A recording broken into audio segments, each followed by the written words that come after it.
नमस्कार। मैं हूं प्राध्यापक डॉक्टर राजेंद्र देशपांडे। मैं आप सबका मेरे आयुर्वेदा एकेडमी यूट्यूब चैनल में सहर्ष स्वागत करता हूं। मेरे प्यारे दोस्तों, आज की दवा है अभयारिष्ट। उसमें प्रमुख द्रव्य हैं अभया। अभया का मतलब होता है हिरड़ा, हरितकी बोलते हैं संस्कृत में।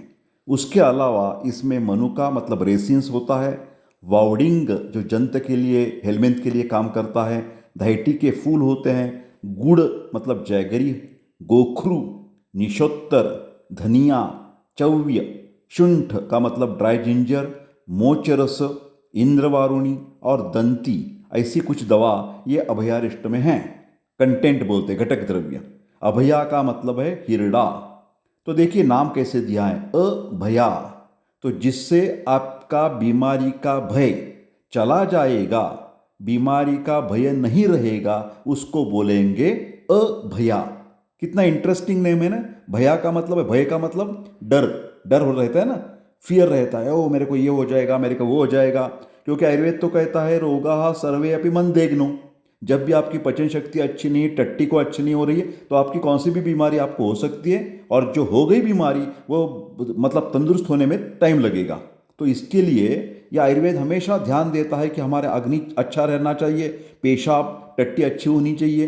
तो इसमें से ये टट्टी के बारे में काम करने वाली दवा है, तो उसका नाम अभया, हमारा जो डर है बीमारियों का वो निकल जाएगा। ठीक है, तो ये अभया या हिरड़ा प्रमुख रहने के कारण इसमें मेडिसिन में उसका नाम अभयारिष्ट रखा गया है। तो क्या करते हैं, पहले हिरड़ा, मनुका, वाउडिंग। वाउडिंग तो एक बहुत बढ़िया जंत के लिए दवा है। Round worm, thread worm, hook worm, tape worm, सब के सब एंटी हेलमेंथिक, जंत के ऊपर, पेट के जंत के ऊपर काम करने वाली ये वाउडिंग दवा है। ठीक है, तो हिरड़ा, मनुका, वाउडिंग इन द्रव्यों का काढ़ा बनाते हैं। ठीक है, उस काढ़े में गोखरू, निशोत्तर जो द्रव्य हैं एक्सेट्रा, जो वगैरह द्रव्य है, उनके चूर्ण डाल देते हैं, और इसके बाद गुड़ और धैटी के फूल मिलाकर उसके ऊपर 6 महीने तक संधान प्रक्रिया की जाती है, जिसका मतलब है अल्कोहलिक फर्मेंटेशन, और यह अभयारिष्ट बन जाता है। ठीक है, हिरड़ा, अभी देखिए हिरड़ा जिसको हरड़ बोलते हैं, हरितकी बोलते हैं, हाँ, ये उत्तम अनुलोमक ऐसी औषधि द्रव्य है। ध्यान से सुनिए, अनुलोमक, कुछ आयुर्वेदिक जो टर्मिनोलॉजी है, परिभाषा है, वो भी मैं आपको सिखा रहा हूँ। अनुलोमक का मतलब है कि जो वात की गति होती है हमारे शरीर में, वो अच्छी होनी चाहिए, जहाँ भी वात की गति हो। क्योंकि हमारे शरीर में वात, पित्त, कफ ये बायो एनर्जी जैसी काम करती है, जीवन शक्ति है हमारी। वात के द्वारा हलचल का कार्य होता है, movement, all types of movements. पित्त का काम है पचन करना, मेटाबॉलिक प्रोसेस, डाइजेशन प्रोसेस, और कफ का कार्य है न्यूट्रिशन, न्यूट्रिशन, स्टेबिलिटी, ग्रोथ, ये सब कफ करता है।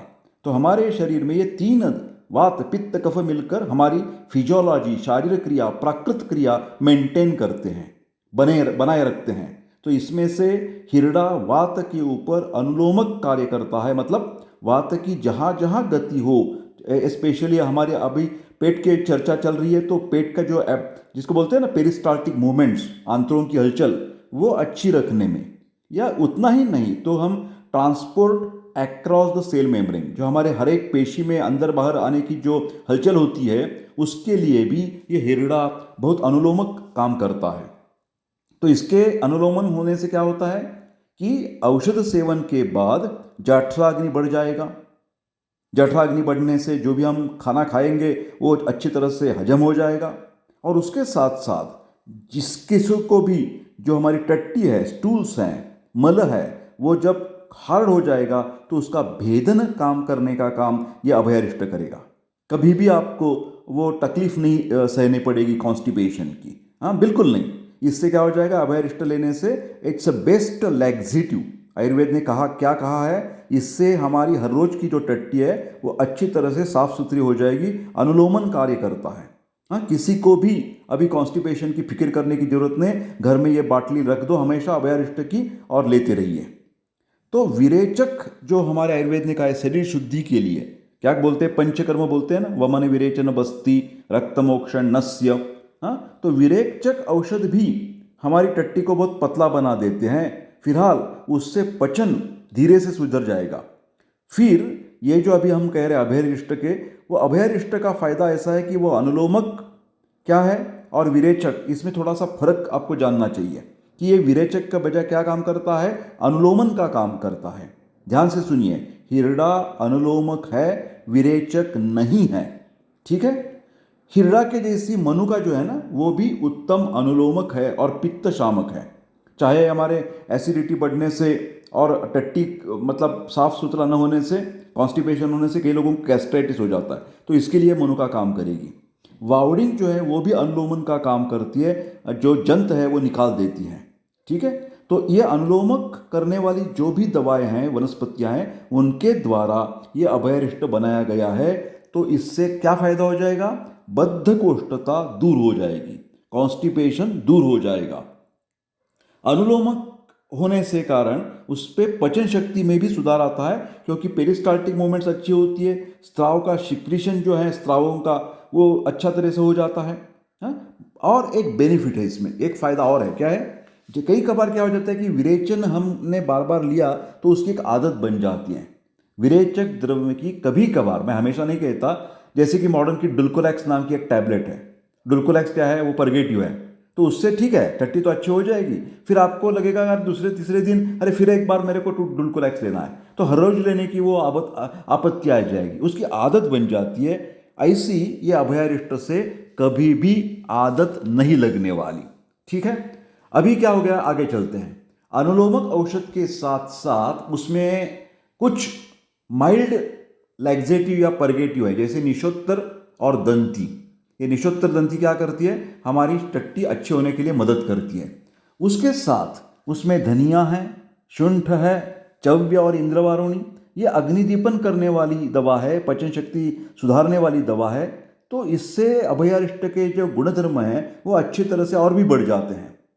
तो इस गुणकर्म के कारण जिन भी बीमारियों में अनुलोमन की अपेक्षा है, मृदु विरेचन की अपेक्षा है, उसमें आपने अभयरिष्ट इस्तेमाल करना चाहिए। एक दो तीन उदाहरण मैं आपको देता, जिसको भी अम्लपित्त की शिकायत हो, अपचन से निर्माण हुआ एसिडिटी, जिन लोगों को काविल जॉन्डिस बोलते हैं, इन्फेक्टिव हेपेटाइटिस बोलते हैं, पीलिया रोग बोलते हैं, उसमें भी अभयरिष्ट आप दे सकते हैं। शोथ की एक बीमारी है, पूरे शरीर पर सूजन आना। तो ये सूजन आने के प्रमुख 3 कारण होते हैं। हृदय की बीमारी जैसे CCF congestive cardiac failure, kidney की बीमारी क्रॉनिक रीनल फेल्योर, और लीवर का प्रॉब्लम जैसे लीवर सिरोसिस या असाइटिस। कौन सी भी अवस्था में इडिमा है आपके शरीर में, सूजन है, तो सूजन कम करने के लिए अभयरिष्ट का इस्तेमाल करो। जलोदर है, पेट में पानी हो गया, असाइटिस बोलते हैं, उसमें तो हमेशा यह अभयरिष्ट लेना चाहिए।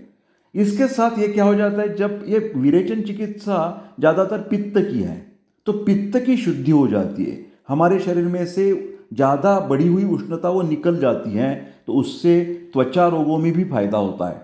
क्योंकि पित्त और रक्त, जब भी उष्णता बढ़ जाएगी तो रक्त दूषित हो जाएगा, तो ये रक्त दूषित हो जाएगा तो त्वचा विकार हो जाएंगे, चाहे वो सोरियासिस हो, एक्जिमा हो, नायटा हो, गजकर्ण हो, फंगल इन्फेक्शंस हो।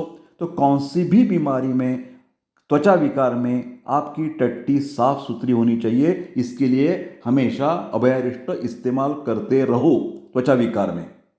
और एक बीमारी है रक्तार्श, रक्ती मूलव्याध, मतलब ब्लीडिंग पाइल्स। इसमें भी कई कबार लोगों को मल को बहुत हार्ड स्टूल्स हो जाते हैं और उसके द्वारा वो फिशर बन जाते हैं, एनोरेक्टल रीजन में दाह हो जाता है, और इसके साथ साथ टट्टी से खून निकलता है। तो ये जो हमारी बवासीर बीमारी है उसका मूल कारण अग्निमांद्य है। तो उसमें भी जाठराग्नि की वर्धन करने वाली, पचन में सुधार लाने वाली, अनुलोमन करने वाली दवा चाहिए। तो इसके सब के लिए अभयारिष्ट रक्तार्श का, रक्ती मूलव्याध का एक महत्वपूर्ण दवा है।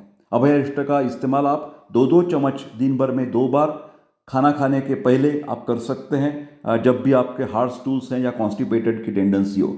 मेरे ख्याल से अभयरिष्ट के बारे में बहुत अच्छी तरह से आपको समझा दिया गया है। कृपा करके ये आपके मित्र परिवार में जरूर शेयर करते जाइए। और मेरा जो यूट्यूब चैनल है आप कृपा करके उसको सब्सक्राइब कीजिए और जो बेल बटन आइकॉन है वो प्रेस करते रहिए, तो हमेशा आपको इंटीमेशन मिल जाएगी कि शाम को 7 बजे देशपांडे सर का कौन सा ना कौन सा अच्छा वीडियो आने वाला है। मैं आपको सबको धन्यवाद देके, आपको शुभेच्छा देके ये वीडियो मिलते हैं अगली वीडियो में। धन्यवाद।